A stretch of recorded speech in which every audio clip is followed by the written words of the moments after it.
اللہ کے نبی صلی اللہ علیہ وسلم اس حدیث شریف میں فرماتے ہیں کہ دنیا بھی سفر کر رہی ہے، آخرت بھی سفر کر رہی ہے، لیکن دنیا سفر کر کے جا رہی ہے اور آخرت سفر کر کے آ رہی ہے۔ ایک آدمی شیوپور سے گوہاٹی کے لیے سفر میں نکلے اور ان کا چہرہ رخ گوہاٹی کی طرف ہو تو دن بدن شمع کے گزرتے گزرتے وہ گوہاٹی سے قریب ہوگا، شیوپور سے دور ہوگا۔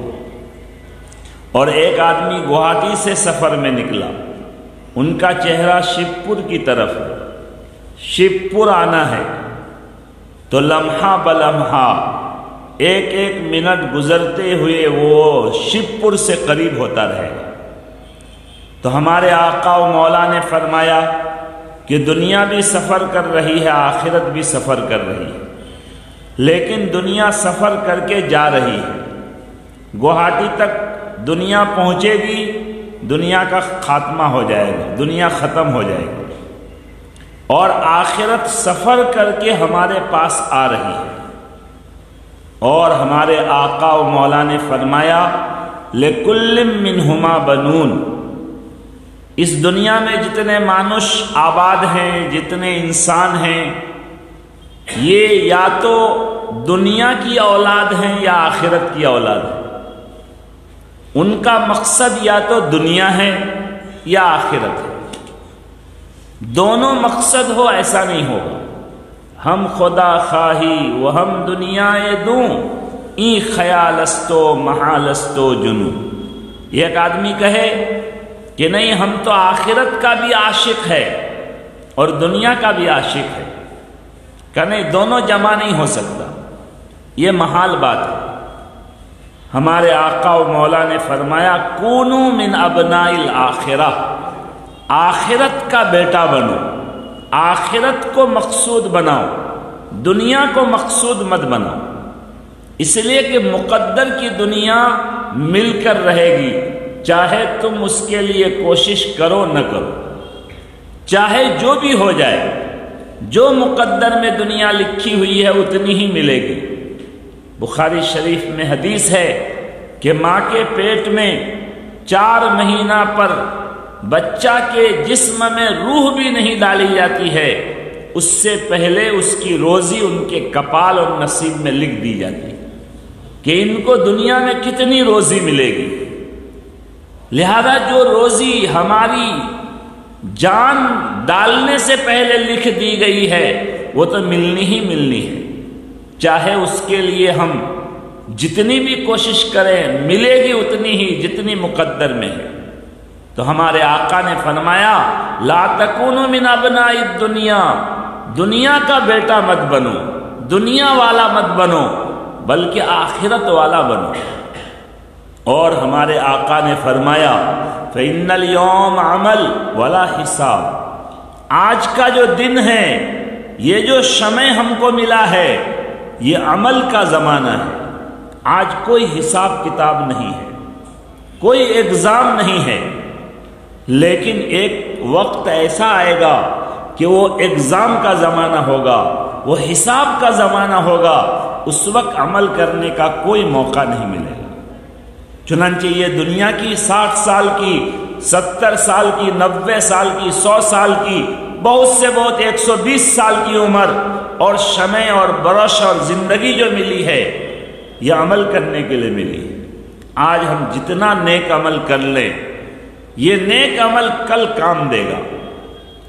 اگر کل مرنے کے بعد چاہیں گے کہ ہم کو نیک عمل کا شمع اور ٹائم ملے، دوبارہ دنیا میں بھیج دیے جائیں تاکہ وہاں سے کچھ نیک کاج کر کے ہم آئیں، تو اس وقت ہم کو شمع نہیں دیا جائے گا۔ آنکھ بند ہوتے ہی، قبر میں ہم کو رکھتے ہی ہمارا ایگزام شروع ہو جائے گا۔ ہمارے اسکولوں میں، مدرسوں میں 2 ایگزام ہوتا ہے، ایک ہاف ایئرلی 6 ماہی اور ایک سالانہ فائنل ایگزام۔ اسی طرح مرنے کے بعد ایک 6 ماہی ایگزام ہوگا، ایک مختصر ایگزام ہوگا جس میں 3 کوسچن ہوگا، من ربک، ما دینک، من ھذا الرجل۔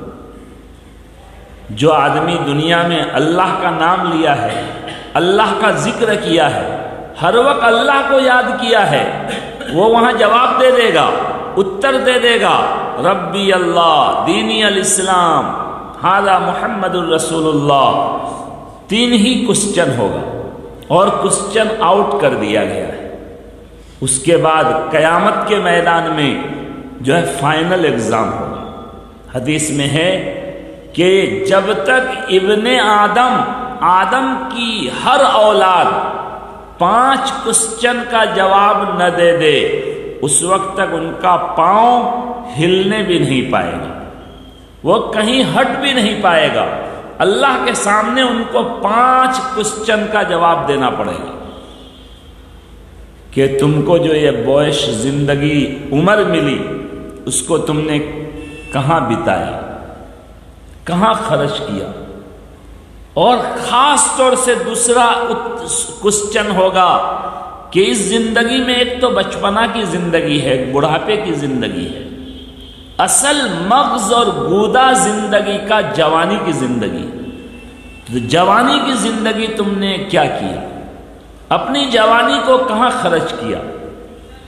تیسرا سوال ہوگا مال کہاں سے کمایا، حلال طریقے سے کمایا، سچ بول کر کمایا، یا جو ہے حرام طریقے سے کمایا، جھوٹ بول کر کمایا، دھوکہ دے کر کمایا، یہ سوال ہوگا۔ اور پھر مال کما کر پھر وہ ہمارا مال ہم جو کریں نہیں، کہاں تم نے خرچ کیا، اللہ کے دین میں خرچ کیا، جو ہے مسجد مدرسے میں خرچ کیا، رشتہ داروں پر، غریبوں پر، مسکینوں پر خرچ کیا، یا جو ہے تم جو ہے صرف غلط کاموں میں، گندے کاموں میں خرچ کیا، کسی سے عشق معاشقہ کرنے میں اپنی خون پسینے کی کمائی ان کو دینے لگا، یا جو ہے نیٹ بھرا بھرا کر غلط گانے اور غلط چیزیں تم نے جو ہے دیکھا، کہاں اپنا پیسہ خرچ کیا۔ ایک ایک پیسے کا حساب ہوگا، دونوں حساب ہوگا، کمائی کہاں سے ہوئی، خرچ کہاں ہوا۔ اور 5 نمبر کوسچن ہوگا کہ تم نے دین کے بارے میں جو کچھ سیکھا اس پر عمل کیا کیا، چاہے جتنا سیکھا، مولانا بنا، بخاری شریف پڑھ لیا تو اس پر کیا عمل کیا، 3 دن تبلیغ میں گئے تھے، 6 نمبر سیکھے، اس پر کیا عمل کیے، کسی واعظ محفل میں بیٹھ کر 2 شبد اگر سیکھے تو اس پر کیا عمل کیے، جو کچھ سیکھے اس پر عمل کیا کیے۔ یہ 5 کوسچن اور سوال ہو۔ آج حساب اور ایگزام کا دن نہیں ہے، ایگزام کا دن مرنے کے بعد شروع ہوگا، اس دن عمل کا موقع نہیں ملے گا، اگر کسی کو مل بھی جائے تو اس عمل میں کوئی وزن نہیں ہوگا۔ حدیث میں ہے کہ قیامت کے دن، بلکہ قرآن میں ہے کہ اللہ عمل کو ناپنے کے لیے ترازو قائم کریں گے، نیکیوں کا وزن ہوگا، برائیوں کا وزن ہوگا۔ تو مرنے کے بعد اگر نیکی کا موقع مل بھی جائے تو اس نیکی کا کوئی وزن نہیں ہوگا، وہ ٹائم پاس ہوگا۔ چنانچہ ایک بزرگ کا واقعہ ہے کہ ایک قبرستان سے ان کا گزر ہوا، انہوں نے وہاں فاتحہ پڑھا اور مراقبہ کیا تو ان کو پتہ چلا کہ اس قبرستان میں بہت اللہ والے مانوش ہیں، بڑے بزرگ آدمی ایک ہے۔ تو اس بزرگ کے قبر کے قریب میں گیا تو دیکھا کہ وہ قرآن کی تلاوت کر رہے ہیں۔ انہوں نے مراقبہ میں ان سے پوچھا کہ یہ تو عمل کا زمانہ نہیں ہے، یہ تو قبرستان ہے، یہ مسجد مدرسہ نہیں ہے، یہاں آپ قرآن پڑھ رہے ہیں؟ تو انہوں نے کہا ہاں، اللہ کے فرشتے میرے پاس 3 سوال اور کوسچن کیے، میں نے تینوں کا فٹافٹ جواب دے دیا، اللہ خوش ہو گئے۔ فرشتوں نے کہا کہ اگر آپ چاہیں تو ہم آپ کو سلا دیتے ہیں، قیامت تک گھوم اور نیند آرام سے سوتے رہیے۔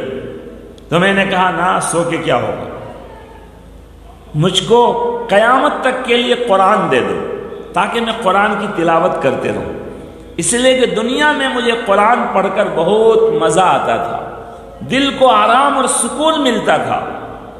اللہ نے مومن بندوں کی صفت بیان کی گئی ہے، اذا تلیت علیہم آیاتہ زادتہم ایمانا، جب ان کے سامنے قرآن کی آیت پڑھی جاتی ہے تو ان کا ایمان بڑھ جاتا ہے۔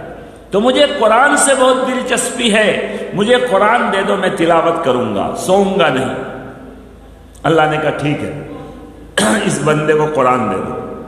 مجھے قرآن دے دیا گیا، میں تلاوت کرنے لگا اور ہمیشہ تلاوت کر رہا۔ کہا کتنا تلاوت کر لی؟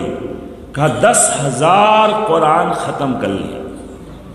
1,000 2,000 نہیں، 100 200 نہیں، 10,000 قرآن میں اب تک ختم کر چکا۔ تو فوراً اس بزرگ نے کہا سبحان اللہ، جیسا کہ آپ نے کہا سبحان اللہ، سبحان اللہ۔ تو اس قبر والے حضرت نے کہا بھائی تمہارا سبحان اللہ مجھے دے دو اور میرا 10,000 قرآن تم لے لو۔ میں نے جو 10,000 قرآن قبر میں پڑھا یہ تو ٹائم پاس ہے، اس کا کوئی ثواب نہیں، کوئی اجر نہیں، اور تم جو دنیا کی زندگی میں سبحان اللہ بولے، یہ سبحان اللہ ایسا وزنی ہے، ایسا وزن والا ہے، ہو سکتا ہے ایک سبحان اللہ تمام گناہوں کو دھلنے کے لیے کافی ہو جائے۔ چنانچہ بخاری شریف میں حدیث ہے کہ ایک آدمی اللہ تعالیٰ کے پاس پہنچے گا، اللہ ان کو بند کمرے میں ان کے گناہوں کو بتائیں گے کہ یہ گناہ تم نے کیا بندہ، کہے گا اے اللہ کیا، کہ یہ گناہ کیا، کہ کیا، یہ گناہ کیا، رجسٹر دفتر کھلا ہوا رہے گا، فرشتے لکھ رہے ہیں سب، کوئی کچھ چھپا نہیں پائے گا۔ جب تمام گناہ ان کے سامنے کر دیے جائیں گے، وہ سوچے گا اب تو میں برباد ہوا، ہلاک ہوا، اب تو میں جو ہے جہنم میں جانا پڑے گا۔ اللہ کہیں گے کہ تمہارے ان تمام گناہوں کو وزن کیا جائے گا، دیکھو ترازو لگا ہوا ہے، میزان قائم ہوگا، ترازو میں ان کے گناہوں کے دفتر رجسٹر رکھ دیے جائیں گے۔ اللہ ان سے کہیں گے بندہ ایک نیکی بھی ہے تمہاری، ایک چھوٹی سی پرچی ہوگی، یہ بیچارے دائیں طرف والے فرشتے ان کو ایک مرتبہ ایک چھوٹی نیکی لکھنے کا موقع ملا تھا، جو انہوں نے اللہ کا نام لیا تھا، لا الہ الا اللہ پڑھا تھا یا سبحان اللہ الحمدللہ پڑھا تھا، ایک نیکی کیا تھا۔ وہ کہے گا اللہ اتنے ہزار گناہوں کے مقابل میں ایک نیکی سے ہوگا کیا، یہ وزن کر کے کیا فائدہ۔ اللہ کہیں گے نہیں، آج کسی پر ظلم نہیں ہوگا، وزن ہوگا، لے جاؤ نیکی کا کے پڑلے میں یہ پرچی رکھ دو۔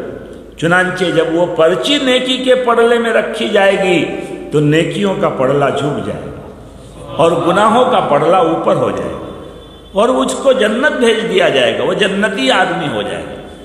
تو ایک نیکی دنیا کی انسان کی زندگی بدلنے کے لیے کافی ہو جاتی ہے، لیکن مرنے کے بعد نیکی کا کوئی وقت اور شمع نہیں ملے گا۔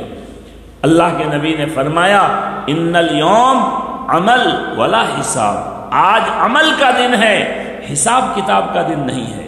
والغد حساب ولا عمل، آئندہ کل یعنی مرنے کے بعد حساب ہوگا، کوسچن ہوگا، وہاں کوئی عمل کا موقع نہیں ملے گا۔ اس لیے میرے بھائیو دوستو بزرگوں، معلوم نہیں زندگی کیا کب تک ہے، کوئی ٹھکانہ نہیں۔ جب سے جو ہے کرونا آیا ہے اس وقت سے تو سب کو اس بیماری نے ہلا کر رکھ دیا۔ کتنے ہمارے سامنے اچھے لوگ جو ہے اس بیماری میں مر گئے، کتنے ہمارے اکابر دنیا سے چلے گئے، اس لیے کب کیا ہوگا کوئی ٹھکانہ نہیں۔ آج حجائی میں ایک فیملی میاں بیوی کا کل ممبئی کا ٹکٹ ہے، کسی کام سے جا رہے ہیں، دونوں صحت مند ہیں، لیکن ایئرپورٹ میں کچھ ٹیسٹ دکھانا پڑتا ہے، کرونا ٹیسٹ ہاسپٹل سے جو ہے ٹیسٹ کر کے لے جانا پڑتا ہے۔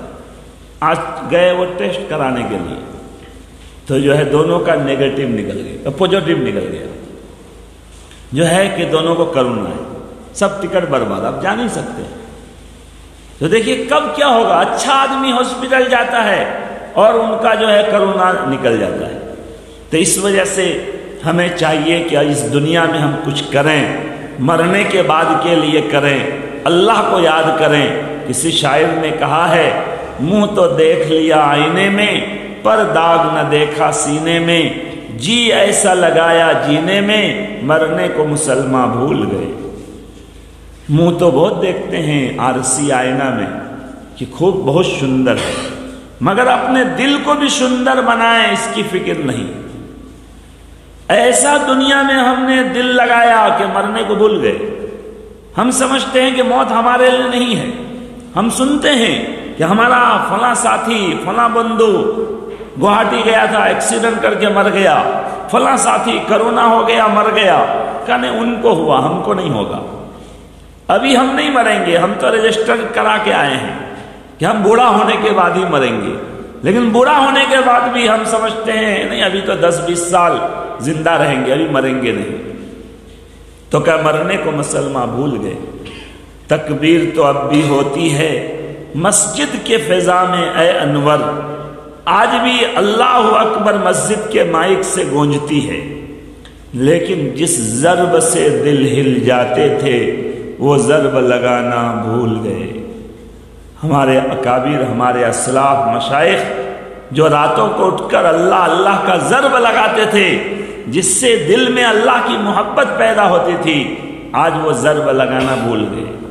جس ضرب نے حضرت باسکندی کو باسکندی بنایا، جس ضرب نے حضرت شیخ الاسلام مولانا حسین احمد مدنی کو شیخ الاسلام بنا دیا، ورنہ ان کے زمانے میں ان سے بڑے بڑے علم والے دنیا میں تھے، لیکن آج لوگ ان کو نہیں جانتے ہیں۔